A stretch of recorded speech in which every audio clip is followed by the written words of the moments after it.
This is What If Deku Had the Abilities of Nerrgegante Part 2, and where I left off is with Kirishima. I said Kaminari instead of Kirishima last time, finishing their fight with Tetsu. So after that, they win. It's the same ordeal when it comes to Kaminari versus Kirishima fighting Bakugo, or Katsuki, this instance, and Katsuki wins. Of course she does. Now, here is the rematch between Deku and Kaminari. Glad I didn't fudge that one up. Kaminari. So as they go out, people are sort of curious, like, should this be allowed? Or what? Because they're questioning what's gonna happen. And I'll say before this, Deku and Kaminari are just chatting with each other, just like guessing and taking those pop shots at each other, like little jabs. And as that happens, they get through there, and they sort of split off, and Deku's just waiting. Because he, like, can hear the crowd, like, getting kinda amped up, and he sort of has a flashback again to the first time he was really entered to get in the pit against Anjanath. And as he has that, he snapped out of it, and then remembers where he is. And then, I think it's Midnight or someone else who announces the things. It's been a while since I've gone and rewatched the seasons. But as that, whoever announces them, I'll say it's President Mike saying, "Now, it's the two beasts of fury, Kaminari, the Rajang, and our very own Deku, the nerrgegante." As they do this, the crowds are getting riled up, like, yeah! As that happens, Kaminari walks up first, sort of like flashing bits of electricity. And I'll say they put on their outfits for this one, like their hero costumes, so that way they just don't rip through out their PE clothes. Because I'll say before they were...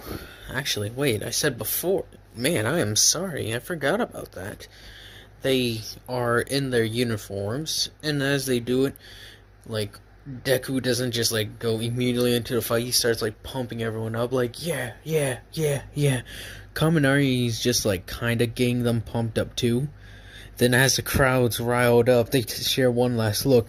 Then you just hear the music, fight! Dun-dun-dun-dun. And as they do that, they immediately transform stage 3 and rush at each other. Kaminari using electricity and blasting Deku. As that's happening, Deku's building his armor and just charging forward. He slams Kaminari with a right hook and sends him almost out of the ring, but then Kaminari uses his powerful hands and digs into the ground as he's forced back. And as that happens, Deku's falling up by breaking his arm, slamming his fist down and sending splinters everywhere. Because that's a move for nerrgegante has, is that he'll slam his fist or slam his head on the ground and fling spikes everywhere. Specifically, if he smashes his head down, it sends it in the straightforward path. But if he slams his fist down, it sends it like a grenade. And as he slams his fist down and pushes it, all the things splinter off. And I'll say Cementos had to put up a shield to protect Midnight. As that happens, it like raises in front of her. Because he's like at the ready, always just waiting for him having to use his cement. As it happens again, Kaminari blasts an entire roar of electricity. He builds up a bunch of cement and just tanks it until the last one just barely holds back the blast. They're starting to think, maybe we shouldn't have had these two fight, just had them settle this with an arm wrestling contest. It's too late now, the crowd's amped up. And as that's going on, Kaminari charges two, like, handfuls of electricity, jumps on and smashes Deku right into the head. I'll say Deku's dazed and, like, is flung back. As that happens, he, like, wakes up and sees his horn in front of him. As he realizes that, he reaches up and feels that it's been splintered off. This sends him in his rage state, because like I said before, that hurts. And also splintering his things hurts, so he's just been getting kind of angry at this point. So as that happens, Hisora just charges forward and just meets Kaminari in the middle. He has hardened his claws to a point of bone, so he's taking Kaminari as seriously as he can, and as he has the metal wrapped against his arm, he throws a punch, boom! As that happens, Kaminari's horn splinters off finally, like, psh, and just flops to the side. This gets him in rage state, so he goes Super Saiyan and charges up a massive blast of electricity. As he does that, he ends up blasting him with electricity, but Deku ends up flying up in the air right before it hits him, and uses a move that I can't remember the name of, so I'm just gonna call it Splintering Fall, which is where he's covered in metal spikes. He flies up in the air and does a dive bomb straight towards the target, sending splinters of metallic-like splinters. I'm stuttering again. Metallic-like splinters and rams into Kaminari. They've both gone 100%, and I'll say Deku's 100% is much tougher than Kaminari's. And Kaminari's is filled with a bunch of splinters. They're just riddling his skin. And as he does one last fatal attempt, he charges another right hook. Deku raises up, and they both clash fists, sending Kaminari out. And Deku has used his tail and his legs to sort of keep him in place. Kaminari's just sent out the ring and embeds himself in the wall. As he falls out, he de-transforms. As they say, they're like, Izuku Midoriya is the winner. The crowd goes wild. Ah, that was awesome. Class 1A's looking at this, thinking he is a monster. As that happens, Hisora just picks up Kaminari on his shoulders and just walks out. And now comes the... Well, actually, they have like a little bit of a chat. Kaminari's like, what happened? He sort of remembers what happens, and Deku sort of just like gives him back his arm. Here you go, you sort of lost this.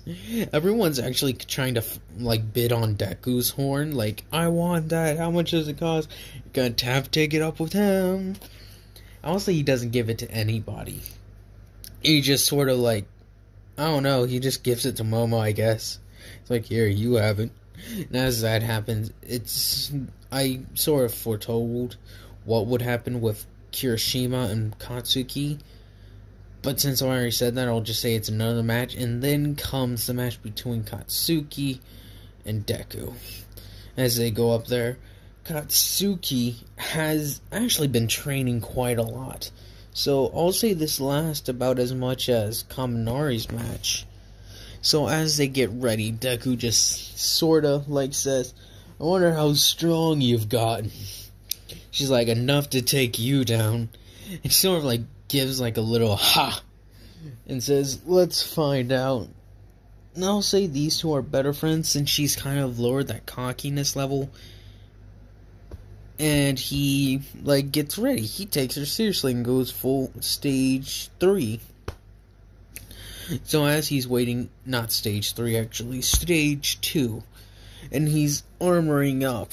He armors up to full point. She uses AP shot, because I'll say she's been training like crazy, and fires off multiple of them like Iron Man's repulsor blast. As that happens, they like burn through Deku's armor, and then he starts getting like shot and riddled. So he just tries to form a desperate attempt of like forming a wall, and they keep on healing almost, but then they keep just getting peppered with again. As that's happening, Katsuki and Deku's slowly pushing up. Katsuki goes on the offensive. She ends up running over and hitting with a huge blast of fire. Not fire, sorry. A huge blast of explosions. As that's happening, he's sort of just like defending himself, and his spikes and such are just being destroyed. He's grown spikes on his wings and like put them in front of him. He's like sort of covering and shielding himself. As that is happening, he opens up his wings and slaps her with it.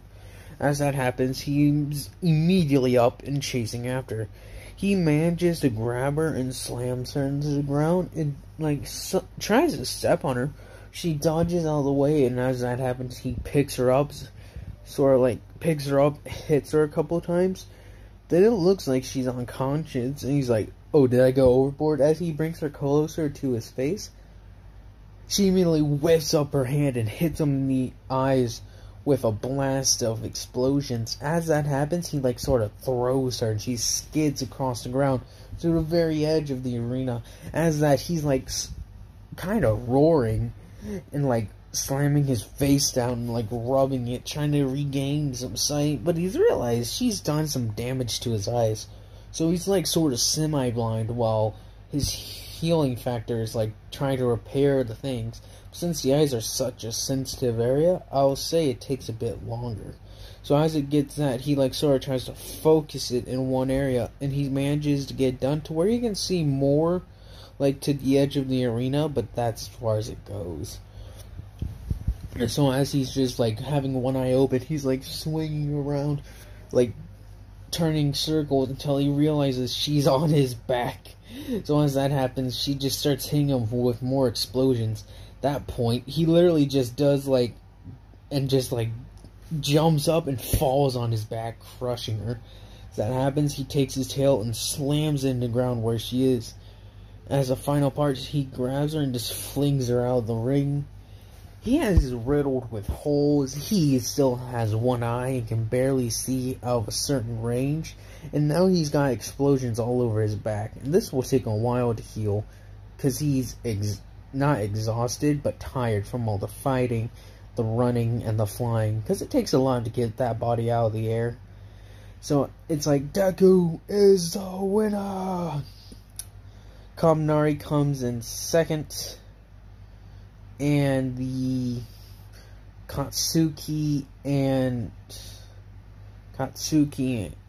Bakugo comes in, not Bakugo, Deku comes in first, Katsuki comes in second, Kaminari and Kirishima come in, I believe it was, not third, yeah, Kaminari and Kirishima, not Kaminari, yeah, Kaminari and Kirishima come in third. I keep on messing this up. God. Kaminari and Kirishima come in third. And as that's happening, Ida has to, like, go away and have her call about have heard what happened to Tensei. I finally remember the name of Ida's big brother is Tensei, I believe. And not Kirishima, but Todoroki's mom is named Rei or something like that. So, Ida hears what happened to her brother Tensei. Kaminari, Kirishima are both rewarded bronze. Katsuki gets silver. And Bago compliments Katsuki because he says even he would have had a difficult time dealing with Deku. And he congratulates Deku but says he probably was kind of brutal. Deku sort of just remarks, this world is brutal. You either adapt to it, embrace it, or just don't survive in it. And as with those parting words, Deku just sort of walks off and hangs out with his usual gang. He actually can tell something's up with Ida, so he goes over and talks to her, like, hand on shoulder like he usually does. I'll say he's still grown to phase 2 and like just puts his hand on her shoulder. Something the matter? Something seems wrong. She, like, since they're more like siblings, she actually confides in him about what happened with Tensei and the hero killer Stain. Yeah, hero killer Stain. He isn't just enraged by this. He isn't, like, upset, enraged. He has bloodlust for Stain, because he sees Tensei as, like, an older brother. And when someone hurts your family, whether you like them or not, you're out for blood. And as that happens, he looks her dead in the eye and says, look, you do not do anything.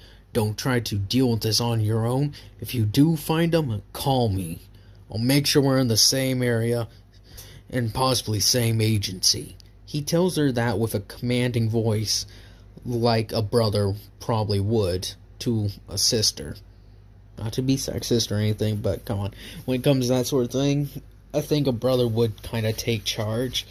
And since Tensei's like his brother, and brothers have a great bond, he's taking this so seriously that he's kind of returned back to another part of the animal mentality, is pack mentality, is that he will kill somebody if they had done anything to Tenya, Momo, or Todoroki. He would have hurt them heavily. But now that he's heard that Tensei is crippled and not be able to do hero work, he's not gonna just hurt Stain, he's possibly gonna kill him. And as that thought keeps flowing through her mind, Ida kind of like tries to calm him down. What? We don't need to kill him. He's like, oh, I'm gonna kill him if I get my hands on him. Todoroki and Mo will come over trying to like settle Deku down. They're like, we don't need to kill him, he needs to go to the police. He's like, I don't care.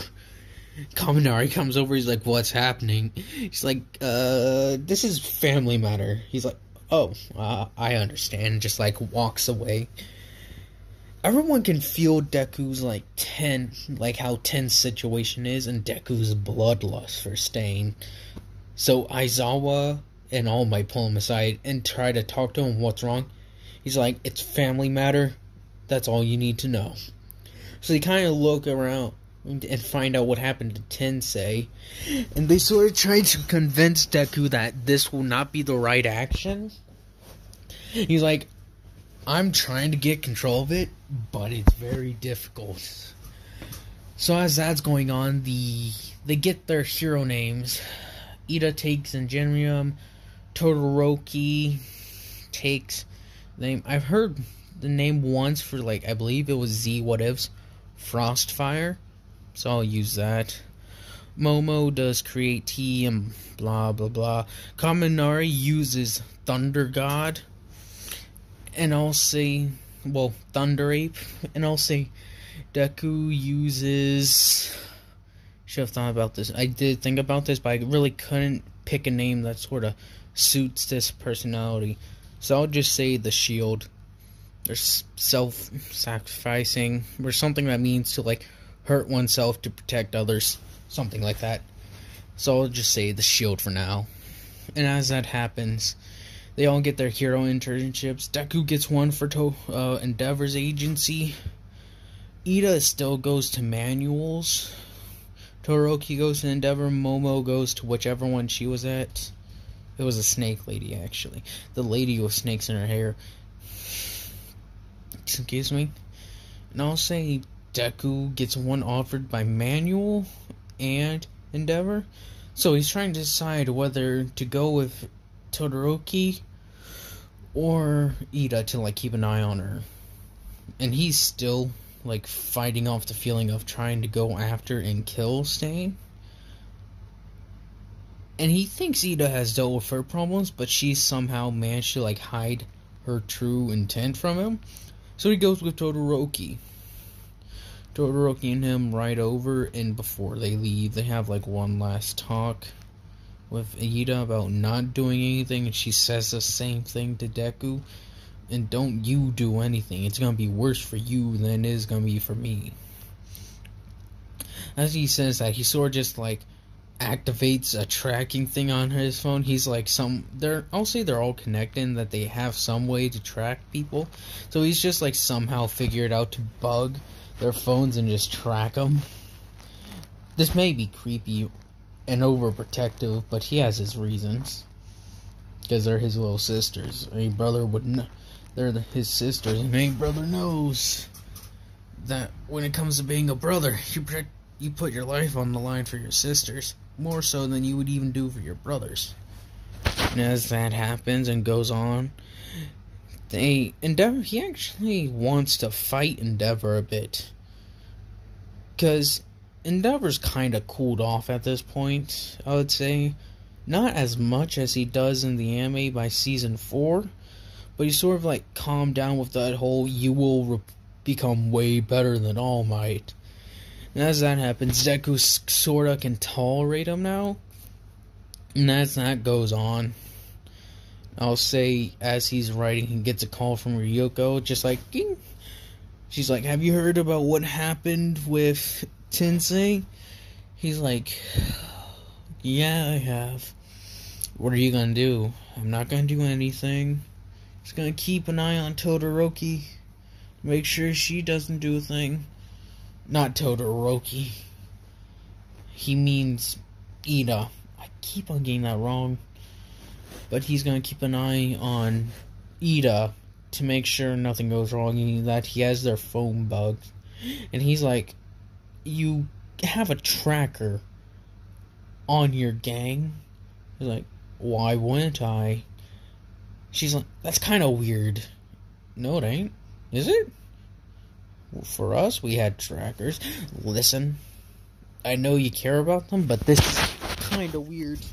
You understand, like, imagine this, if they put a tracker on your thing.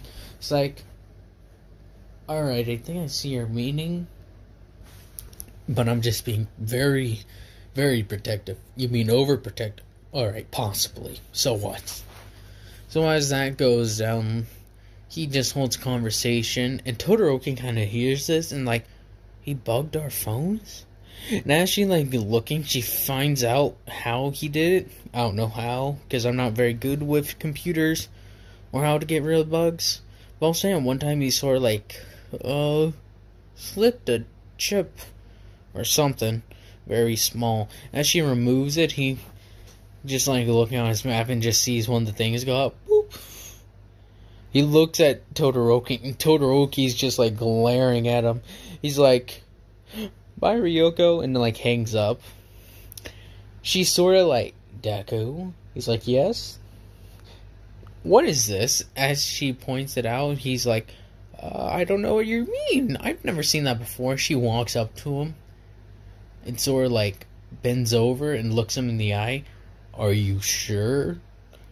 Yeah? It's like, good. Then just throws it out the window. He's like, oh. I'll tell the others about this, dude. What? And as that goes on, he sort of like starts talking to her about not doing it. And as that goes on, she calls Momo and Ida and says, yeah, Deku put a tracker on our phone. They're like, wait, what? They sort of look on it and just like, why? She's just like, he's just being himself. A bit overprotective. I expected it to do to Ida, but us, me and Momo, I can't really see it. As that goes on, I'll say it gets, like, they arrive at the agency. They go to the top floor and, like, meet with Endeavor. He sort of, like, ignores Todoroki for a bit and, like, looks Deku in the eye. And then that's done with. They sort of, like, have a stare down and come to an understanding. He's like, did you know what the hero did to Tensei? He's like, yes. Hero killer, sorry. Hero killer did to Tensei. I am aware. What are your feelings? I want to kill him. Alright, now what? I want to bring him in. Alright. So as I'd say, we're going on patrol. We're gonna try and hunt him down tonight. As that happens, they sort of go on their patrol, and then all the explosions at Hosu happen. I'll say there aren't any monster Nomus, just normal Nomus. As that's happening, Deku just sort of sniffs the air and can smell Ida and the smell of iron, which is typically related to blood. As that happens, he sprouts his wings and sort of flies off. Todoroki like trying, where are you going? I think Ida's in danger. As he's flying away, he sort of finds the alley. He like lands on the roof and does like a stereotypical. He's like somewhat climbing down the building and like opens his mouth and drills just like slops down on the hero killer's shoulder. He goes to feel it like, what is this? And looks up and just sees Deku. Deku rushes down, slamming, separating the hero killer from Native and Ida. He sort of screams at Ida, I told you not to do anything. As that happens, the hero killer says, "Another fake hero come to take me in. You may have hurt my friend, Tensei, but you have also hurt plenty of other heroes. This ain't just personal, it's also business. And I will not let you kill another person." So as they sort of ready up, Deku grows a spike, his spikes, into his gauntleted metal spikes, and goes toe to toe. And he's sort of, the hero killer is overpowered instantly. His sword breaks, so Deku like grabs him and just slams him into the wall a couple of times, like gush, gush, gush, gush, and then just knocks him out. After that, they get some rope and just tie him up, just like remove all his knives and everything.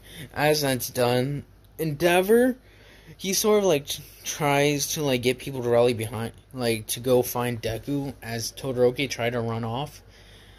But Deku just sort of picks up Native, picks up Ida, because I'll say the thing hasn't worn off yet, and he's just carrying the stain in his other arm. As that's happening, Todoroki like sees him walking down the street, and they're like, "Where have you been?" Oh, well, he like looks down to his shoulders, and then like in both arms, he's like, "I was saving 2 idiots and capturing a villain. Nothing too big." As that's happening, Ida's like, "I think I can move again." He's like, "Really? Do you feel your toes?" "Yeah, I do." So as that's happening, he just sort of drops her like, "Alright, you can walk." Ow! Why'd you do that? As they roll over, Native's like, "Hey, I think I can walk again." And he's just sort of like, "Alright." Just like, throws her off his back. "Why?" "You can walk."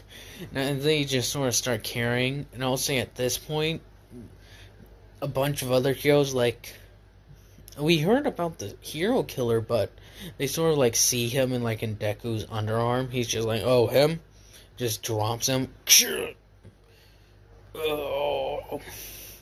Sort of like sits up, but when nobody's looking, I'll say another flying Nomu sweeps him off. And as that happens, Deku just sort of sees it, grows a spike real quick, and throws it like a javelin, hitting it right in the head, turning into somewhat of a unicorn Nomu. And as that happens, he sort of runs over and catches Hero Killer, saying he won't escape. Period.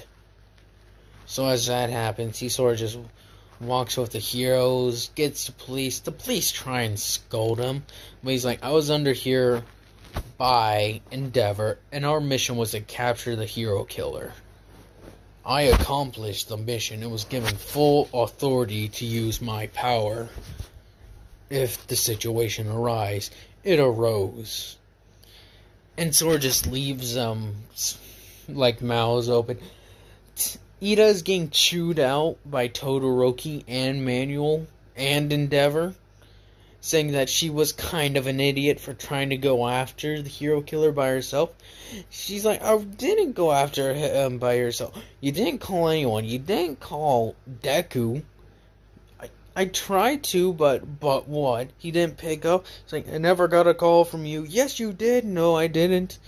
As he opens up his call history, or like history of messages and missed calls, he never got one. She's like, "You're supposed to have my back on this. I wouldn't allow you for, like, let you get away with such stupidity. Like, come on." I could understand Kaminari if he was here trying to take him on, because he has a chance. But Ida, you're kind of still not that good of a fighter. You're mainly focused on your legs. You need to upgrade your arsenal. She sort of just looks down and says, "Fine." She's upset at Deku for not having her back. That annoyance and everything has shifted towards him. Don't get angry at me. Your brother, Tensei, was like my own brother. Trust me. If I had gotten my hands on Stain earlier before I had the chance to cool down, he would not be standing here. more or less in one piece. As he says that, they all kind of look at him and can tell, I think he's killed some people before. And he's like, yeah, I think so too. Deku takes hurting people he cares about very, very seriously. And everyone can tell that, even if they weren't part of the conversation, they're like, something serious just went down. As that happens, the internships really go on without a hitch. Deku kind of fights against Endeavor and Todoroki to kind of help them both train. Endeavor realizing what to do when fighting a very, very physically superior foe with regeneration and the ability to grow armor. Deku's kind of like a Nomu at this point. All he's missing is the exposed brain. Todoroki gets better at controlling her ice and fire, sort of making like little things sort of similar to Endeavor, how he can make the fire javelin. So I'll say she can make an ice javelin or hammer or fire swords similar to Sub-Zero and Scorpion. And as that goes on, Ida kind of figures out some ways to upgrade herself by, like, I'll say she like upgrades her legs by giving him harder metal and also upping her training, but also I'll say she equips brass knuckles. Yeah, she like has brass knuckles implemented into her gauntlets. Well, I say she sort of has a way for like a rocket fist, like she lifts it up and then a rocket sort of like gives her a little boost, so her punches are harder. And a grappling hook, or a way to get up walls, because running is kind of difficult to run up walls if anybody knows physics. So as that happens, they sort of just thing goes off without hitch, and teachers at Aizawa and All Might, when Deku gets back, kinda try to scold him, but he says he didn't kill him, did he? But they were about to get to that point, and they're like, exactly, you didn't kill him. You've shown self-control. That's what we were scared of. Not that you weren't gonna be able to catch him or that you would die. It's just that you would kill him and go into a berserker rage. Like you've said before, you've gone into those, have been calmed down. That shows you are improving, that you have grown better, and not just some simple-minded animals. Sort of bows his head and says thank you. He talks to Kaminari about his internship. Nothing really interesting happens, as far as I know. Tsuyu talks about how they fought pirates. Jiro helped with evacuating people, how Katsuki got groomed by Best Jeanist, and so forth. Now, this is where I'm going to end it off, because I gotta freshen up on how things go after that. So, thanks for watching, and goodbye.